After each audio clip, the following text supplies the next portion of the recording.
Descartes, the logics that have served our five-sensory exploration of physical reality cannot comprehend evolution without time, or the influence of the present upon the past. They cannot meaningfully represent the existence of the soul, or a dynamic of energy balancing that generates and links many lifetimes. They reflect no experiential points of reference beyond those of the five-sensory personality. Therefore, the time has come for a higher order of logic and understanding. The logics and understandings of the five-sensory personality originate in the mind. They are products of the intellect. The higher order of logic and understanding that is capable of meaningfully reflecting the soul comes from the heart. The creation of this higher order of logic and understanding, therefore, requires close attention to feelings. The central position of the heart in the higher order of logic and understanding of the multisensory human, and the sensitivity to emotional currents that is characteristic of multisensory humans, appear as extraneous to the five-sensory personality because they do not serve the accumulation of external power. As we have come to seek and wield external power consciously, we have come to view feelings as unnecessary appendages, like tonsils, useless,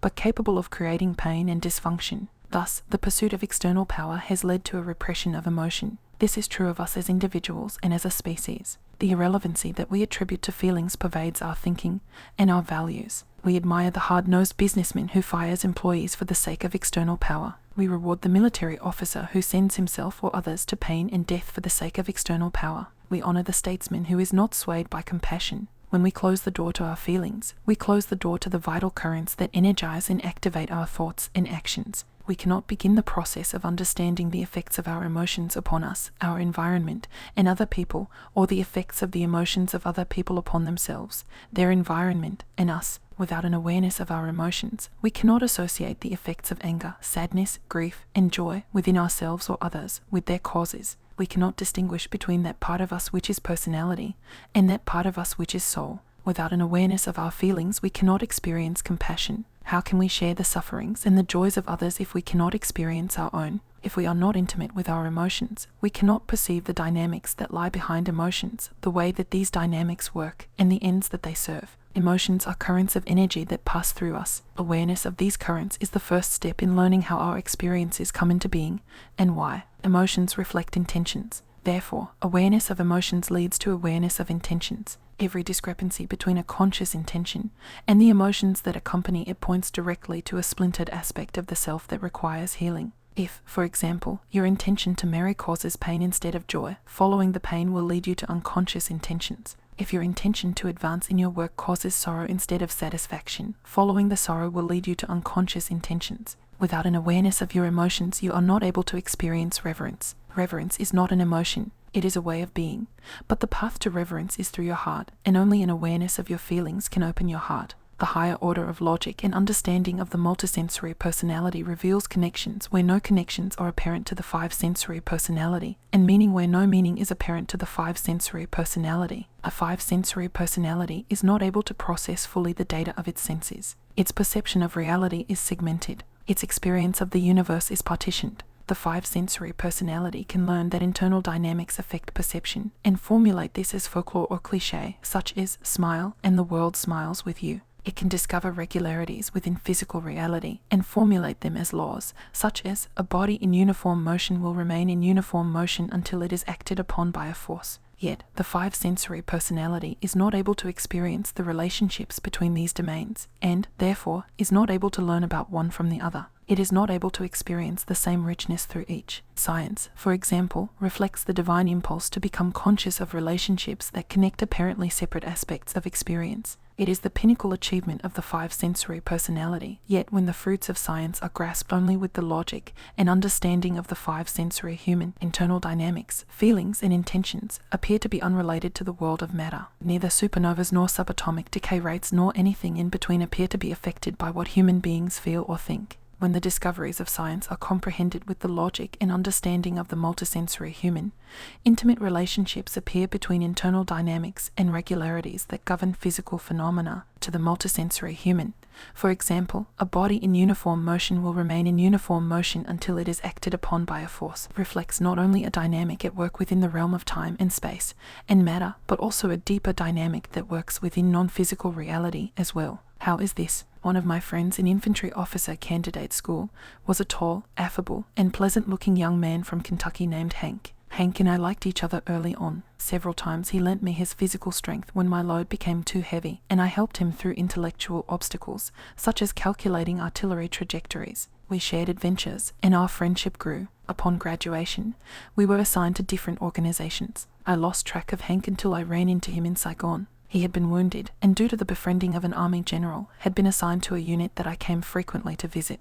While serving in Saigon, he met a popular female radio announcer, and they became engaged. It seemed a perfect match, a tall, handsome captain and a beautiful and admired public figure. I again lost track of Hank until I had left the army. He called me to say that his wife was coming to make an appearance at a resort near me, and he asked me to meet him there. When I met Hank, now a civilian also, he looked troubled, and his easygoing manner was dampened. He had changed his name to Hal.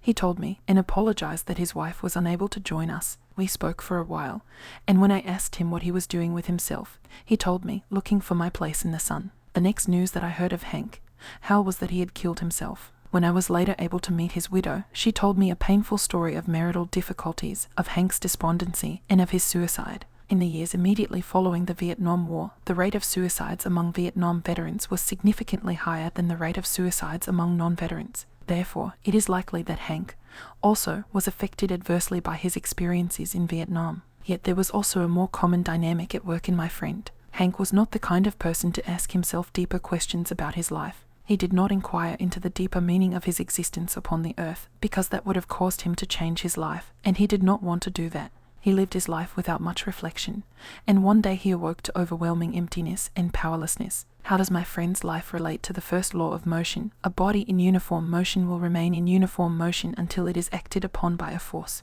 What does uniform motion mean in terms of a human life, and what is the force that alters that motion? The outward events of Hank's life were not uniform. He grew up on a farm in Kentucky, became a military officer, traveled thousands of miles from his home, married a celebrity, and brought his own life to an end. It was the unconscious quality of the flow of Hank's life that was uniform in its motion. Neither the experiences of his childhood nor his military service nor his marriage caused Hank to consider seriously the deeper meaning of his existence. The pains and the joys that flowed through him did not affect his awareness of who he was or what he might become. Hank did not allow himself to follow the experiences of his life to their roots. On the contrary, he feared such a pursuit. As a result, his life flowed uniformly unaware, uniformly unconscious, from its incarnation to its release. He experienced the situations that were necessary to the balancing of the energy of his soul. He responded to them in accordance with the conditioning that he had acquired through the karma of his soul and the environment into which he was born, and he created more karma unconsciously with each response. The compassion that Hank brought into the world nurtured many people around him, including me,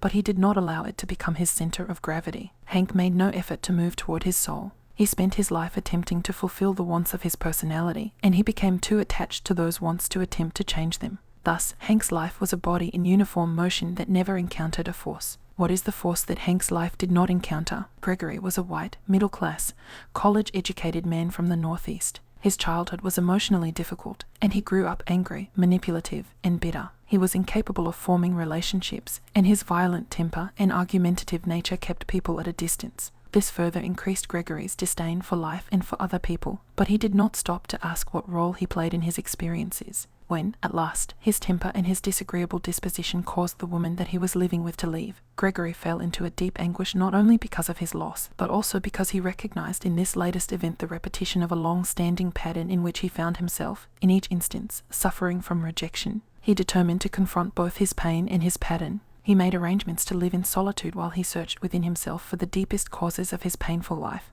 When he emerged, weeks later, both his perceptions and his values had changed. He began to soften, and, slowly, his old mannerisms dropped away. Over the following years, he developed a more sensitive way of being with people. His cynicism gave way to an emerging joy.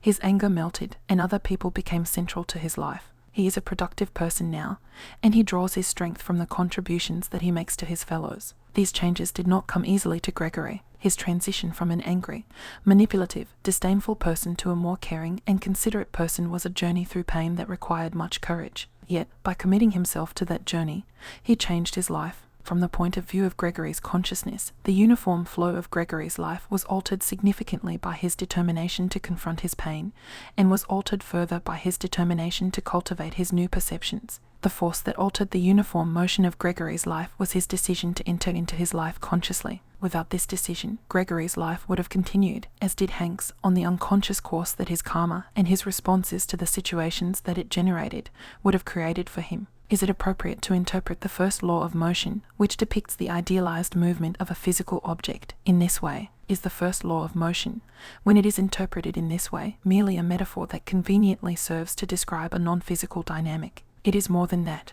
It is the reflection in physical reality, in the world of physical objects and phenomena, of a larger non-physical dynamic at work in non-physical domains. This is the physics of the soul. When science and its discoveries are understood with the higher order of logic and understanding of the multisensory human, they reveal the same richness that life itself displays everywhere and endlessly. The perception of the multisensory personality is not segmented. The multisensory human, for example, sees that the paradigms which form the history of science also reveal a history of the way that our species has seen itself in relation to the universe. Ptolemaic astronomy reflects a species that sees itself as the center of the universe. Copernican astronomy reflects a more sophisticated and interdependent perspective of a species that recognizes itself as part of the motion of the universe. Newtonian physics reflects a species that is confident in its ability to grasp the dynamics of the physical world through the intellect. Relativity reflects a species that understands the limiting relationship between the absolute and personalized perceptions of it, and quantum physics reflects a species that is becoming aware of the relationship of its consciousness to the physical world. In other words, from the point of view of the multisensory human, the discoveries of science illuminate both inner and outer experiences, physical and non-physical dynamics. A foundational discovery of optics, for example, is that white and black are not colors like blue, green, and red. White is a combination of all the colors of the visible spectrum of light, and black is the absence of that spectrum. In other words, white is an integration of all the visible forms of radiance, and black is an absence of radiance. What non-physical dynamics does this discovery illuminate? In European literature, white is associated with purity, goodness, and rightness. It is the symbol of positive and protective energy. Heroes and heroines dress in white. God's messengers in heaven are associated with white. Angels are painted in robes of white. Black is associated with evil. Villains wear black. Black is the symbol of destruction. The day that catastrophe strikes is called a black day. Black represents despair, anger, and rage, which are absences of love, compassion, and forgiveness. A person who feels these things is said to be in a black mood. Dark ages are said to be a time when the light of reason was absent. The suffering of a splintered psyche, a psyche without radiance, is called the dark night of the soul. The devil is called the prince of darkness, and hell is said to be a place where the light of God does not reach. Is the perception of white as an integration, or a completion, and black as an absence, therefore limited in accuracy or applicability to the physical phenomena of white light and blackness? No. Language, mythology, religion, and science of the West each recognize in white a reflection of integration, or wholeness, or completion, and in black a reflection of the absence of this. The multisensory personality sees directly that each of these ways of understanding reflects the same thing. The five-sensory personality cannot see in this way, and, therefore, its logics and understandings are not as comprehensive. The nature of wholeness and the lack of it, and the effects of each, are not discernible through the study of physical phenomena to a personality that is not able to see that both physical phenomena and the relationships between them are simultaneously parts of and reflections of larger patterns of life.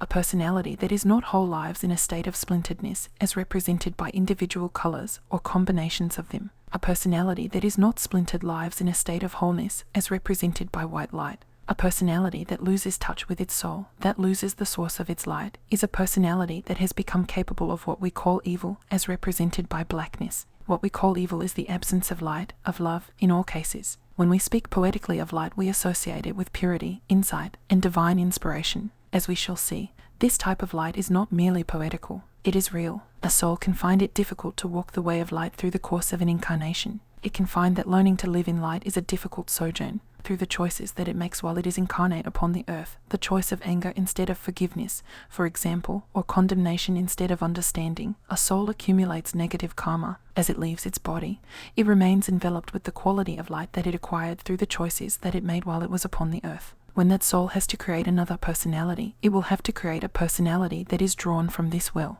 Therefore, it will create a personality of more limitations. A personality with limitations of consciousness will find what we call evil more attractive than will one with a more expanded awareness. The temptation to walk that way will be strong for such a personality. All souls are tempted, but an individual with limitations of consciousness will find it more attractive to walk into the magnetic field of fear because it would not recognize fear for what it is. It would accept it as something else, as something that is normal to life. How we understand evil, therefore, is very significant. Evil needs to be understood for what it is, the dynamic of the absence of light. It is not something that one should prepare to battle, to run from, or to outlaw. Understanding evil as the absence of light automatically requires that we reach for this thing called light. Conscious light is equal to divinity, to divine intelligence. Where there is an absence of divine intelligence, that darkness itself maneuvers. It is simply that there is darkness, and we stumble in the darkness. The existence in darkness is not permanent. Every soul will eventually be fully enlightened. A soul with no light will always come to no light because there is so much assistance provided to each soul at all times. There is much light, as we shall see, that is continually surrounding such a soul even though it may not be able to directly penetrate it, and there is much assistance for souls that insist upon living in darkness. The encouragement to take even one thought into light is always available. Eventually, they always do. Understanding that evil is the absence of light does not mean that it is inappropriate to respond to evil. What is the appropriate response to evil? The remedy for an absence is a presence. Evil is an absence, and, therefore, it cannot be healed with an absence. By hating evil, or one who is engaged in evil, you contribute to the absence of light and not to its presence. Hatred of evil does not diminish evil, it increases it. The absence of light causes the personality to suffer. There is pain. When you hate, you bring that suffering upon yourself. Hatred of evil affects the one who hates. It makes him or her a hateful person, a person who also has absented himself or herself from light. Understanding evil as the absence of light does not require you to become passive or to disregard evil actions or evil behavior. If you see a child being abused or a people being oppressed, for example, it is appropriate that you do what you can to protect the child or to aid the people. But if there is not compassion in your heart also for those who abuse and oppress, for those who have no compassion, do you not become like them? Compassion is being moved to and by acts of the heart, to and by the energy of love. If you strike without compassion against the darkness, you yourself enter the darkness. Understanding that evil is the absence of light challenges the perception of power as external. Can an absence be defeated? An evil person can be arrested. But can evil be arrested? An evil group can be imprisoned. But can evil be imprisoned? A compassionate heart is more effective against evil than an army. An army can engage another army, but it cannot engage evil. A compassionate heart can engage evil directly. It can bring light where there was no light. Understanding evil as the absence of light requires you to examine the choices that you make each moment in terms of whether they move you toward light or away from it. It allows you to look with compassion upon those who engage in evil activities, even as you challenge their activities, and thus protects you from the creation of negative karma. It permits you to see that the place to begin the task of eliminating evil is within yourself. This is the appropriate response to evil. The higher order of logic and understanding that characterizes the multisensory human permits it to learn more quickly than the five-sensory human is able to learn from what its senses alone tell it, and what its intellect makes of that. We have evolved as far as the intellect will take us. We have explored the scope and depth of five-sensory reality, and we have discovered the limitations of external power. The next phase of our evolution will take us into the experiences of the multisensory human and the nature of authentic power. This requires the heart,